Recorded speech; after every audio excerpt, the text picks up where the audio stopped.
tonnes.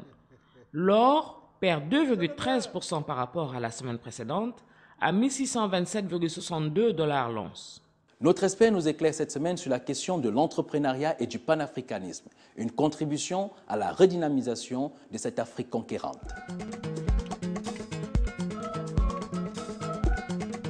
Les modèles économiques de nos aïeux panafricains qui nous ont précédés n'étaient pas en adéquation avec une politique endogène sur le terrain économique.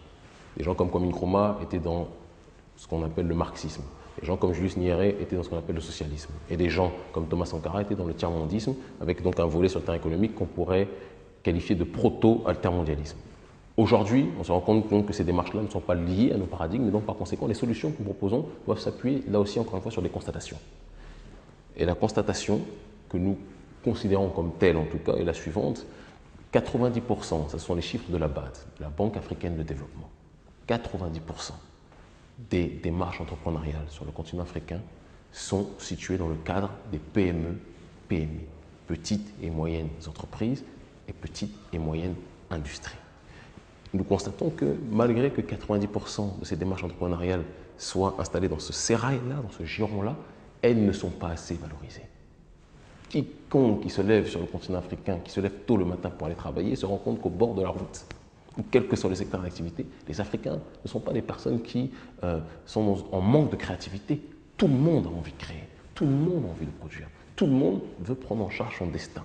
Mais il faut un coup de pouce qui puisse permettre à ces derniers d'être maîtres de leur dessin et de leur destin en tant que tel. Et en ce sens-là, on peut observer qu'il y a certaines structures sur le terrain africain qui, malheureusement, pour l'instant, ne sont pas utilisées véritablement à bon escient. Quand on parle du Parlement panafricain, qui est relié donc à l'Union africaine à l'heure actuelle, c'est une structure, une coquille vide, n'ayons pas peur des mots, même si ça peut choquer, et qui pourtant pourrait faire énormément pour développer un certain nombre de projets de ces entrepreneurs qui sont laissés de côté sur le continent africain. En créant une banque centrale panafricaine, d'accord ? En ayant cette démarche-là, justement, que cette banque centrale panafricaine puisse valoriser, financer, créer ce qu'on appelle donc des crédits de production et non plus des crédits de spéculation qui nous feraient tomber en réalité dans le monde incertain de l'économie globale de manière actuelle. Si on part dans ce cadre-là du crédit de production, on donne la possibilité à tous les Africains qui veulent prendre en charge leur destin. Ceux qui ne veulent pas se prendre en main, tant pis pour eux. Mais ceux qui veulent prendre en charge leur destin verraient non pas une aide, entre guillemets, mais simplement un coup de pouce nécessaire à chaque entité pour qu'elle puisse se transcender et créer pour sa société.